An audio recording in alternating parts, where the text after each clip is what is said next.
राम नाम कड़वा लगे और प्यारा लागे दाम, तो दुविधा में दोनों गए, न माया मिली न राम।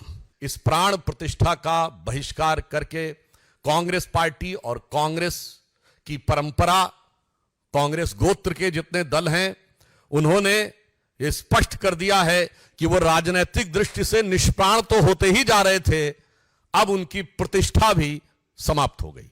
इसी बहिष्कार के चलते हुए जनता भी क्रमशः उनको सत्ता से बहिष्कृत करती चली जा रही है, परंतु उनकी बुद्धि परिष्कृत होने का नाम नहीं ले रही है। जदपि सुधा बरसहि जलध, फूलहि फलहि न बेद, जो गुरु मिलहि विरंचि सम, मूर्ख हृदय न चेत। तब वो उस अवसर के साथ खड़े न होकर उसका बहिष्कार करते हैं। अभी हाल में आपने देखा, चंद महीने पहले की बात है, पिछले वर्ष की, नई संसद भवन के उद्घाटन का बहिष्कार किया। भाई, नई संसद भवन 150 वर्षों तक चलेगी, इसका भारतीय जनता पार्टी अथवा प्रधानमंत्री श्री नरेंद्र मोदी जी से तो कोई मतलब नहीं है। उस ऐतिहासिक अवसर का बहिष्कार किया, जबकि उल्लेखनीय यह है कि अंग्रेजों के जमाने की संसद का बहिष्कार नहीं हुआ था वायसराय के टाइम में। जीएसटी लागू हुआ, भारत के कर संरचना में, टैक्स स्ट्रक्चर में ऐतिहासिक पैराडाइम शिफ्ट हुआ, उसका बहिष्कार किया। G20 अभी हुआ, पहली बार ऐसा हुआ कि 20 राष्ट्राध्यक्ष और वो दुनिया के सबसे शक्तिशाली 20 देशों के राष्ट्राध्यक्ष भारत में आए। क्योंकि मैं पुनः विनम्रता से कह दूं कि नॉन अलाइन समिट भी हुआ था, पर नॉन अलाइन समिट उस समय वर्ल्ड का पावर सेंटर नहीं माना जाता था, and G20 is considered the power centre. उसमें महामहिम राष्ट्रपति के द्वारा दिए गए भोज का बहिष्कार किया। अरे, भारत की शक्ति का कितना बड़ा उद्भव था। हमारे पूर्व राष्ट्रपति रामनाथ कोविंद जी और द्रौपदी मुर्मू जी के अभिभाषण का बहिष्कार किया, जबकि वो हमारे राष्ट्र के प्रथम नागरिक हैं, परंतु ये एक संयोग की बात थी। देखिए, एक अनुसूचित जाति से थे, एक अनुसूचित जनजाति से थी, इसके बावजूद आपने बहिष्कार किया, और अभिभाषण का बहिष्कार करके आपको मिलना क्या था, यह भी बहुत स्पष्ट था। याद करिए, कारगिल विजय दिवस 2004 के बाद 2009 तक नहीं होता था। क्यों कांग्रेस ने बहिष्कार किया था कारगिल विजय दिवस का? भारतीय जनता पार्टी के प्रखर प्रतिरोध के बाद आधे अधूरे मन से रस्म अदायगी के लिए 2009 के बाद शुरू किया, और अब हम उसको गर्व के साथ मनाते हैं। जब मई 1998 में पोखरण विस्फोट हुआ अटल बिहारी वाजपेयी जी की सरकार के नेतृत्व में, कांग्रेस ने 10 दिन तक बयान ही नहीं दिया, और फिर उसके बाद भी नकारात्मक प्रकार की प्रक्रियाएं, जबकि भारत ने पहली बार ये कहा था कि we have declared now we have become the nuclear state. कितना बड़ा ऐतिहासिक परिवर्तन था, परंतु उसके भी ये विरोध में खड़े हो गए। और तो और, पूर्व राष्ट्रपति प्रणब मुखर्जी जी, जो आप ही की पार्टी के थे, उनके भारत रत्न समारोह का बहिष्कार कर दिया। इसी बहिष्कार के चलते हुए जनता भी क्रमशः उनको सत्ता से बहिष्कृत करती चली जा रही है, परंतु उनकी बुद्धि परिष्कृत होने का नाम नहीं ले रही है।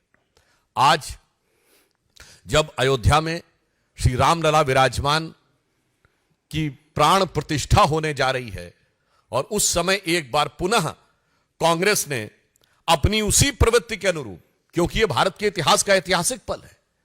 यदि आजादी 800 साल की गुलामी के बाद हमें मिली थी 1947 में, यद्यपि कांग्रेसी कहते हैं 200 साल की गुलामी, हम कहते हैं 800 साल की गुलामी, तो ये 500 साल के संघर्ष के बाद भारत का वह स्वाभिमान उभर कर सामने आने जा रहा है, जिसके के लिए सरदार पटेल ने कहा था सोमनाथ मंदिर की प्राण प्रतिष्ठा के समय कि जब जब भारत स्वतंत्र हुआ था तो सोमनाथ की अट्टालिकाओं ने आकाश को छुआ था। और उस अवसर पर यहां एक बात और स्पष्ट करना चाहता हूं, कांग्रेस अपनी प्रवृत्ति के अनुरूप है। मैं आप लोगों के सुलभ संज्ञान के लिए कोट करना चाहता हूं कि जब सोमनाथ मंदिर की प्राण प्रतिष्ठा हो रही थी, तो जवाहरलाल नेहरू जी ने 24 अप्रैल 1951 को जाम साहब दिग्विजय सिंह, जो कि उस समय सौराष्ट्र के प्रमुख थे, यानी like technically the chief minister, और उन्होंने जब इनवाइट किया तो नेहरू जी ने क्या लिखा था मैं बताना चाहता हूं, इसलिए कि कांग्रेस उसी परंपरा में चली आ रही है। उन्होंने लिखा कि इस कठिन समय में समारोह के लिए मेरा दिल्ली से आना संभव नहीं है, पर आगे महत्वपूर्ण बात लिखी, इस समारोह के बारे में मैं अपने विचार साफ कर देना चाहता हूं। मैं इस पुनरुत्थानवाद से बहुत परेशान हूं। मेरे लिए बहुत कष्टकारक है कि मेरे राष्ट्रपति और मेरे कुछ मंत्री और राज प्रमुख के नाते आप, राज प्रमुख मतलब उस समय चीफ मिनिस्टर के नाते आप, सोमनाथ के इस समारोह से जुड़े हुए हैं और मुझे लगता है कि मेरे देश की प्रकृति के अनुरूप नहीं है और इसके परिणाम अच्छे नहीं होंगे। ये 24 अप्रैल 1951, सोर्स है selected works of Jawaharlal Nehru series 2 volume 16 part 1। बस वही तो परंपरा थी। उसके बाद इंदिरा जी के जमाने में गोरक्षक संतों पे गोलियां चली। इंदिरा जी के जमाने में 1976 में जब रूटीन खुदाई में राम मंदिर के खंभे निकल रहे थे तो वामपंथी इतिहासकारों के दबाव में रुकवा दिया गया। राजीव जी के जमाने में कार सेवकों के हत्या करने वालों का समर्थन हुआ। पीवी नरसिम्हा राव जी के जमाने में पता नहीं क्या क्या हुआ, वो आपको पता है। और सोनिया जी के जमाने में आते आते राम काल्पनिक होने का हलफनामा तक हो गया। यानी ये बहुत साफ है कि यह प्रवृत्ति जो आज कांग्रेस ने दिखाई है एक मौका था कि आज आप अपने को बदल कर दिखा सकते थे, परंतु आपने ऐसा नहीं किया। परंतु मैं एक और बात स्पष्ट करना चाहता हूं, यह नेहरू की कांग्रेस है, यह गांधी की कांग्रेस नहीं है। क्योंकि महात्मा गांधी का तो राजनीतिक दर्शन था राम राज्य। महात्मा गांधी का नित्य का भजन था रघुपति राघव राजा राम। महात्मा गांधी की समाधि पे लिखा हुआ है हे राम। और आज उस राम राज्य की प्राण प्रतिष्ठा का प्रारंभ हो रहा है, श्री गणेश हो रहा है, और आप उसके साथ नहीं खड़े हैं। इसका मतलब बहुत साफ है कि ये गांधी की कांग्रेस और नेहरू की कांग्रेस का अंतर भी अब बिल्कुल साफ हो गया है। और आज इस अवसर को जो इन्होंने अपने हाथ से गंवाया है, यह कांग्रेस के अंदर का भारतीय संस्कृति, हिंदू धर्म और हिंदुत्व के प्रति जो विरोध है उसको दर्शाता है। अब बताइए इससे ज्यादा क्या होगा कि श्री राम जन्मभूमि केस में जो बाबरी मस्जिद पक्ष के पक्षकार इकबाल अंसारी थे, उनको इनवाइट किया गया है। यह हिंदू धर्म की महान उदारता के परंपरा के अनुरूप है। गोली चलाने वालों को भी इनवाइट किया गया। बताइए वो आने को तैयार हैं जो मुख्य पक्षकार थे, मगर चंद कट्टरपंथी वोटों की तिजारत की गला काट प्रतिस्पर्धा में कांग्रेस और कांग्रेस गोत्र के सारे दल, कांग्रेस की परंपरा के सारे दल आज हाहाकार मचाने को तैयार है। मतलब आपने हिंदी में कहावत सुनी होगी ना कि मुद्दई सुस्त गवाह चुस्त। यहां तो मुद्दई साथ में आके खड़ा हो गया है, मगर इसके बावजूद इन लोगों के मन में अभी भी वह लोभ दिखाई पड़ रहा है। तो मैं कह सकता हूं कि एक कहावत होती है कि राम नाम कड़वा लगे और प्यारा लागे दाम, तो दुविधा में दोनों गए न माया मिली न राम।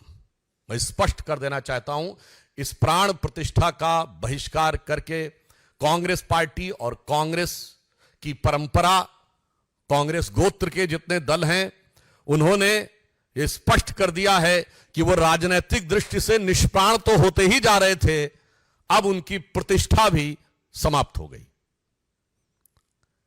श्री नरेंद्र मोदी जी के प्रति आपके मन में जो भी ईर्ष्या है, द्वेष है, इंफीरियरिटी कॉम्प्लेक्स है, उसको लेकर आप भारत के विरोध तक चले जाते थे, आज भगवान के विरोध तक चले गए।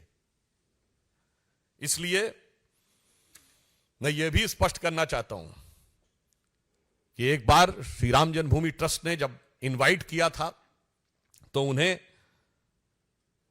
सद्बुद्धि आई होती तो शायद वो अपने पूर्व कर्मों का परिष्कार करने के लिए आ जाते। वैसे कांग्रेस पार्टी के अंदर ही कई नेता इसका विरोध कर रहे हैं, क्योंकि शायद उनके मन में यह भी हो, वो जो एक पुराना भजन है ना, मैली चादर ओढ़ के तेरे द्वार पे कैसे आऊं, क्योंकि इतने पाप किए हुए हैं उन्होंने, परंतु आज उस पाप के परिमार्जन का अवसर था, वो भी आपने छोड़ दिया है। तो इसके लिए मैं रामचरितमानस की एक चौपाई कहता हूं कि आकाश से जल, मतलब जो बादल हैं, अमृत तुल्य जल क्यों ना बरसा दें, बेंत का जो वृक्ष होता है ना, उस पे फूल नहीं उगते कभी, बेंत पे फल और फूल नहीं आते, बैम्बू जिसको कहते हैं। उसी प्रकार विरंच अर्थात ब्रह्मा जी के जैसा भी आपको योग्य गुरु मिल जाए, फिर भी जो मूर्ख लोग होते हैं, इसे शब्दशः ना कहा जाए, मूर्ख लोग होते हैं, उनके हृदय में चेतना नहीं उत्पन्न होती। तो कहा गया है, जदपि सुधा बरसहि जलध, फूलहि फलहि न बेद, जो गुरु मिलहि विरंच सम, मूर्ख हृदय न चेत। इस कारण से उनके हृदय में यह चेतना नहीं आ पा रही है। परंतु मैं अंत में पुनः स्पष्ट करना चाहता हूं कि हर ऐतिहासिक अवसर का विरोध करते करते कांग्रेस ने आज भारतीयता के श्रेष्ठतम मूल्यों के प्रतीक भगवान श्री राम के मंदिर की प्राण प्रतिष्ठा का बहिष्कार करके यह दर्शा दिया है कि उनके लिए राजनीति, और राजनीति में भी कट्टर पंथ की राजनीति, हम किसी समुदाय की बात नहीं कर रहे हैं, कट्टर पंथ की राजनीति अधिक महत्वपूर्ण है और राष्ट्र के आदर्श और प्रेरणा कम महत्वपूर्ण है। इसलिए मैं यह भी कहना चाहूंगा कि भगवान राम वो आदर्श हैं जो सभी मत संप्रदायों के लोग मानते हैं। दुनिया का सबसे बड़ा बौद्ध देश थाईलैंड का राजा टाइटल होल्ड करता है, किंग रामा द 10th। सबसे बड़ा मुस्लिम देश इंडोनेशिया में प्रतिशत के हिसाब से भारत से ज्यादा रामायण होती है, सारे पात्र मुस्लिम होते हैं। लगभग 60% देश जहां नास्तिक हैं, वहां साउथ कोरिया की लेडी मानती है कि उसका वंश परंपरा भगवान राम से है। परंतु अफसोस की बात यह है कि यहां पर जो लोग अपने को गांधी का स्वयंभू उत्तराधिकारी कहते हैं, वो इसके विरुद्ध खड़े हैं। अफसोस की बात यह है कि आज तक उन्होंने अपने बाकी कर्मों के लिए कभी माफी नहीं मांगी है, मगर यहां पर उनको विरोध नजर आ रहा है। तो इसलिए मैं स्पष्ट रूप से कांग्रेस से कहना चाहूंगा कि आप इसके द्वारा यह साफ स्पष्ट कर दीजिए कि अब आप अपने पुराने बयान पे कायम हैं कि नहीं। श्री पीवी नरसिम्हा राव ने दिसंबर 1992 में कहा था ना, वह तथाकथित मस्जिद दोबारा बनवाएंगे। वो बयान से तो बहिष्कार किया नहीं, अपना विड्रॉ किया नहीं, और इससे विड्रॉ कर रहे हैं। यह दर्शाता है